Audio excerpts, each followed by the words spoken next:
পাশাপাশি আমরা নাগরিক হিসাবে আমাদের দায়িত্ব, আমাদের যেমন দায়িত্ব শ্রমিকদের উপরে আমাদের দায়িত্ব শ্রমিকদের পরিবেশ নিশ্চিত করার জন্য। তাই আমি বলব আমাদের সরকারের প্রতি আমাদের আবেদন প্রতি সেক্টরে পরিবেশ সুস্থ থাকে, পরিবেশ শৃঙ্খলাভাবে আমরা যেন আমাদের শ্রমিক যেন জীবনযাপন করতে পারে, এই বলে আমার শেষ করছি।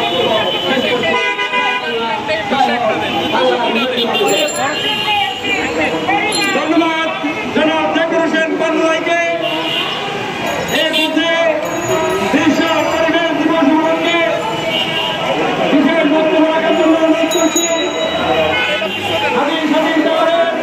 নারী কমিটির সম্মানিত সভাপতি জনাব আলমির আপনাকে।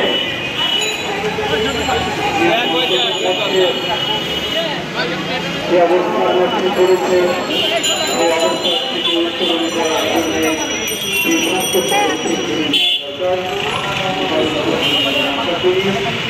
জনগণ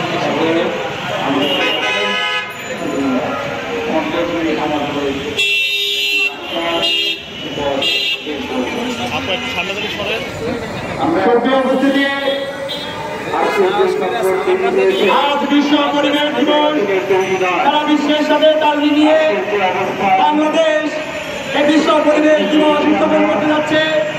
এই বিশ্ব পরিবেশ দিবসে যারা আসছেন, এখানে উপস্থিত হয়েছেন, আমি সকলকে বাংলাদেশ লেবার ফাউন্ডেশনের পক্ষ থেকে উষ্ণ অভিনন্দন জানাচ্ছি, পাশাপাশি কৃতজ্ঞতা জানাচ্ছি যারা আপনারা এখানে আজকের এই আয়োজনকে সফল করার জন্য সহযোগিতা করেছেন। আমি এই বিশ্ব পরিবেশ দিবস উপলক্ষে আজকে দু একটি কথা বলতে চাই। পরিবেশকে যদি উন্নয়ন করাতে হয় তাহলে সবার আগে প্রয়োজন আমাদের ব্যক্তিকেন্দ্রিক, আমাদের নিজেদের পরিবর্তন নিয়ে আসতে হবে, পরিবেশকে সাজাতে হবে। পরিবেশের উন্নয়নের জন্য মানুষের আগে মানসিকতার উন্নয়ন করতে হবে। পাশাপাশি আমি আহ্বান করবো বাংলাদেশ সরকারের শিল্প মন্ত্রণালয়, বাণিজ্য মন্ত্রণালয় এবং সংস্কৃতি মন্ত্রণালয় সরকার বিভিন্ন অধিদপ্তরকে যত্রতত্র শিল্প যাতে গড়ে না ওঠে, শিল্প যেখানে গড়ে ওঠে সেখানে দক্ষিণ ফ্যাক্টরি গড়ে ওঠে, যথাযথ পরিবেশ রক্ষা করে, পরিবেশ আইন রক্ষা করে যাতে আমাদের শিল্পরা গড়ে ওঠে সেদিকে আপনারা সবাই রাখেন। আর আমরা সকল নাগরিকদের উদ্দেশ্যে বলছি, আমরা যে জীবাশ্ম জ্বালানি, আমাদের যে জীবাশ্ম জ্বালানি রয়েছে, আমরা জীবাশ্ম জ্বালানিকে আমরা ব্যবহার করিয়ে আনবো। সেখানে যত তথ্য আমরা পলিথিন ফেলবো না।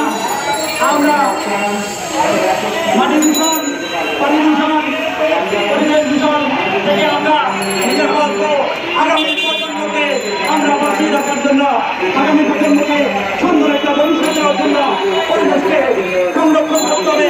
এই সংরক্ষণের দায়িত্ব কেবলমাত্র সরকারের নয়, সমাজের নয়, সকল নাগরিকের